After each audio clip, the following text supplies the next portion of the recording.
네, 안녕하십니까. 저는 현재 한국 블록체인 오픈 포럼 및 학회에서 지금 분과위원장을 맡고 있는데요. 사실 저는 22년 전에 지금 현재 여러분께서 쓰고 계시는 인터넷망, 그리고 그다음에 이제 IPTV 망을 제가 구축한 사람입니다. 사실 이제 10몇 년 전에 이제 제가 이제 국제 학회 컨퍼런스에 가서 이제 대한민국의 인터넷 트래픽이 일본 트래픽에 비해서 얼마나 많은지 아십니까라고 하면서, 특히 우리 KT의 인터넷 트래픽이 일본 전체 트래픽의 1.5배입니다. 그 이유가 바로 저작권 침해하는 트래픽들이 있기 때문입니다. 예를 들어 P2P 같은 것들이죠. 이제 그런 얘기를 제가 컨퍼런스에서 한 적이 있는데, 어떤 기자분께서 이제 KT에서 드디어 이제 P2P를 다 두드려 막는다라는 이런 기사를 쓰셨어요. 근데 저는 사실과 다른 내용이었죠. 근데 그래서 저는 이제 그때 언론중재위원회에서 이제 그 기사를 내리고 하는 과정에서 엄청난 피해를 봤었습니다.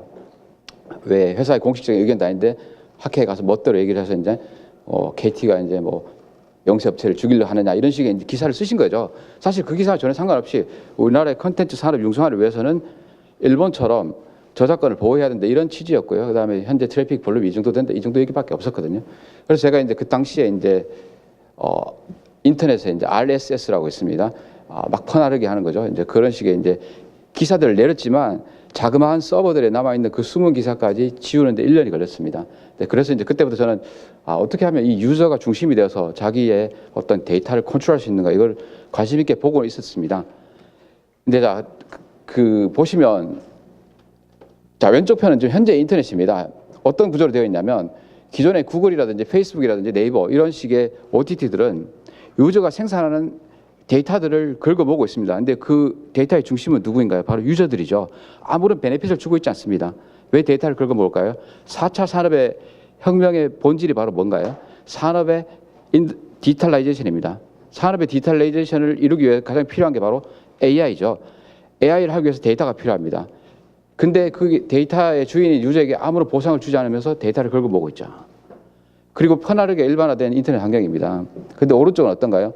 유저가 중심이 되는 데이터 유통 구조라면 바로 안전하고 투명한 데이터 유통 기술을 가지고 유저 중심의 SNS나 블로그를 만들 수 있고 사용자 중심의 안전한 데이터 관리를 이룰 수 있다는 게 제가 드리고 싶은 말씀이고요. 그게 바로 잊혀질 권리를 구현하기 위해서 바로 유저 센트릭한 데이터 컨트롤 기술이 있어야지 된다는 겁니다. 저희가 아무리 법제화도 중요하지만 기술이 뒷받침되지 않으면 저는 불가능한 얘기라고 생각합니다. 좀 재미없는 얘기지만 기술 얘기이지만 기술이 필요하기 때문에 꼭 말씀드리고 싶습니다. 이러한 식의 이제 유저 중심의 데이터 컨트롤 기술들에는 한 4가지 정도로 분류를 할 수 있습니다. 뭐 예를 들어서 이제 어떤 특정 URL을 주는 거죠. 들어서 당신만 보십시오라고 암호화해서 주는 방법도 있을 수 있고요. 1번입니다. 그 다음에 우리가 소위 말하는 이제 특정 회사에서 쓰고 있는 것들이죠.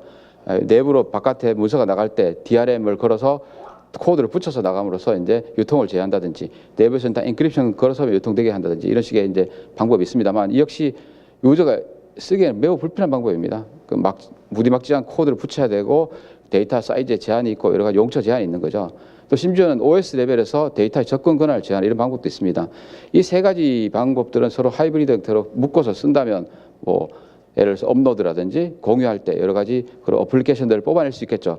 근데 관건은 구글이라든지 페이스북 이런 식의 메이저 빅 플레이어들이 그런 기술을 쓸 것인가라는 그런 퀘스천입니다. 저는 기술 관점에서만 말씀드립니다. 그다음에 이제 지금 최근에 이제 떠오르고 있는 4차 산업혁명의 기술의 또 하나의 메카로 떠오른 게 바로 블록체인이죠.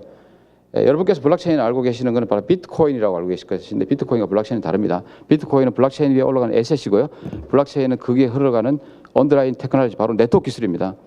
제가 인터넷 하는 사람이 왜 블록체인을 3년 반 전부터 이제 전환을 했느냐면 바로 블록체인이 차세대 인터넷이기 때문에 그렇습니다. 블록체인이 가지고 있는 블록체인 2.0의 스마트 컨트랙 기술을 쓴다면 바로 스마트 컨트랙 안에 프로그램을 실어 나눠서 트랜잭션을 일으킬 수 있습니다. 여기에 바로 어떤 타임 코드를 넣을 수 있고요. 여기에 당신만 보십시오라는 이런 식의 여러 가지 컨디션을 넣을 수 있습니다. 따라서 이게 시간이 흘러가면 이 데이터를 삭제되게 만들 수 있고요. 그 다음에 어디서 누구가 이 데이터를 유통시켰는지 투명하게 모니터링 되어지면서 위변조 절대 불가능한 기술을 만들 수 있는 게 바로 블록체인의 스마트 컨트랙 기술이 되겠습니다. 근데 앞에서 말씀드린 뭐 1번, 2번, 3번 이런 것들 조합해서 어떻게 응용하는지 간단히 말씀드리겠습니다. 아까도 말씀드렸지만 사용자가 데이터를 공유하지 않고요.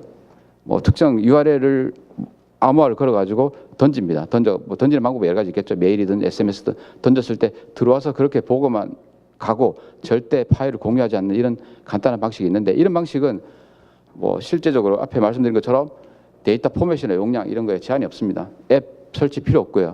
쉽게 할 수 있는 방법이죠. 그 다음에 사이트마다 접속해서 내 데이터를 일일이 다 삭제할 필요 없이 한 번에 그 링크를 날려버리면 됩니다. 쉽게 구현할 수 있는 방법이다만 과연 이 방법을 메이저 플레이어들이 쓸 것인가, 이거는 별개의 얘기입니다. 그 다음에 이제 블록체인 기반의 데이터를 스마트하게 컨트롤하는 방식인데요. 현재 이 방식으로 해서 이제 많은 어플리케이션들이 나오고 있습니다. 예를 들어서 유저 센트릭 SNS, 유저 센트릭 블로그들이 블록체인 기반으로 많은 스타트업을 만들어서 ICO 형태로 가서 많은 돈을 벌고 있습니다. 현재 지금 저는 이제 행정자치부라든지 이런 쪽에 얘기를 하고 있는 게 바로 이런 방식인데요.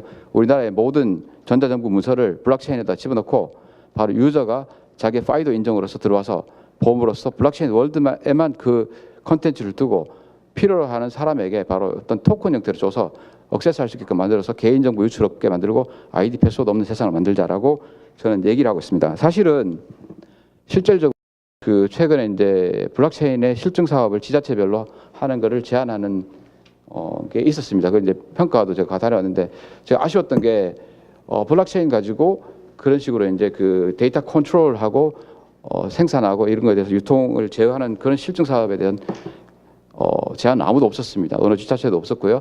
그걸 갖고 이제 저는 이제 예를 들어서 이제 뭐 지금 인터넷망 자체가 우리 맛집 뭐 낚였다라고 얘기를 최근 기사를 많이 보셨을 텐데, 그 올라오는 댓글들이 전부 다 상대편을 음해하고, 예를 들어서 이제 뭐 옆집 경쟁인 맛집을 뭐 디그레이드하기 위해서 이제 알바를 써서 이제 막 그렇게 공격하기 시작하죠.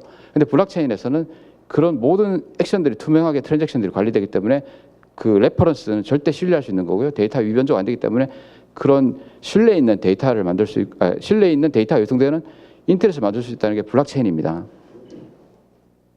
자, 그러면 과연 그런 기술들이 있는데 현재 우리가 일반적으로 쓰고 있는 인터넷에서는 어떻게 이슈가 되어지고 갈 수 있을까 한번 말씀드려 보겠습니다.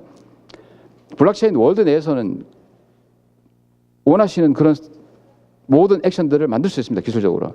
그런데 블록체인 월드를 벗어났을 때 어떻게 될까요? 이 엔드-투-엔드 기술의 피저빌리티 이슈가 떠오르게 됩니다. 이거는 상당히 어려운 일이고요.